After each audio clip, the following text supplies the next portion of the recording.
you came from a farming family in the UK, worked across the full food chain for 35 years, and then in 2023 you made the move to Lemah Park, which is where we are now, with your wife Amanda. What were you hoping to build here, and how does a property with an 1856 cottage and a 180-year history shape the way you think about what you're doing?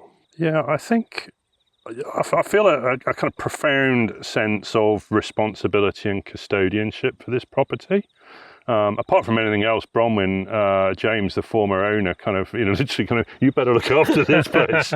And, if I ever need a reminder of that, the names of everybody who ever lived in our house are written in the mortar on the brickwork. Wow, everyone up until you. Yes, we haven't put our names on, but we will do, and hopefully there'll be other generations of Grangers to follow. So, I guess that sense of custodianship was instilled in me, particularly through the time I spent with my grandfather on the farm. He was very bitter about what he'd not been forced, what he'd willingly engaged to do in that post-war agricultural era. And, he assumed that everybody knew that what they were doing was unsustainable. And this is in the UK? Yes, and actually felt quite bitter that the pressure never came off. It just intensified. It just became the cheaper, system. cheaper. It wasn't a post-war solution. Yep. It was the system now. Cheap. But he always, I wouldn't say he bucked the system, but he was always very keen, very keen to sort of remind us of that responsibility. And told me a story that really powerful. That just post-war, he was farming a rental property, and good farmers got the opportunity to buy their properties at the end of the war. Poor farmers had their properties taken away. Okay. Yeah, if you weren't doing the things that were productive enough, and it was things that we think are horrendous now, like ripping out hedges and draining marshes and things like that. But he was clearly a good farmer, got the opportunity to buy, but had to borrow a lot of money to do that.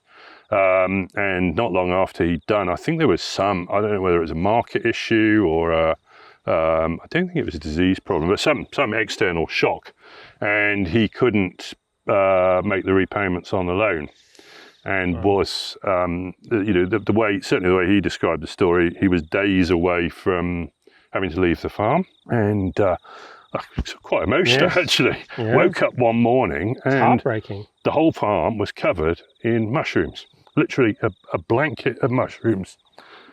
Sorry, I got a bit choked up over this. But he sold mushrooms for 3 months. Wow. Made enough money to the mushroom miracle. I love it.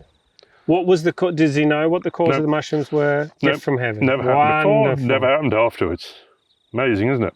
Wow, I love that. So I think now we would talk about the importance of fungal mycelia and a balanced bacterial fungal. Wow. So these were edible mushrooms that came up all over the farm. Mushrooms, and for 3 months he took literally a trailer load of mushrooms and it saved into the markets, and it saved him. That is a beautiful story. Thank you for sharing that. That is a beautiful story. Yeah, I believe that was a gift from heaven. Oh, look after the land. Look after the land. And he, from what you describe, he wanted to do the right thing. He was being forced to do things he didn't want to do. Yeah. Whatever the intentions, whatever the good intentions of the government of the day. He wasn't a sort of, he wasn't a hippie or no. But he cared about the land. He cared about his animals, but clearly affected him quite profoundly because he was very keen that everybody learned that.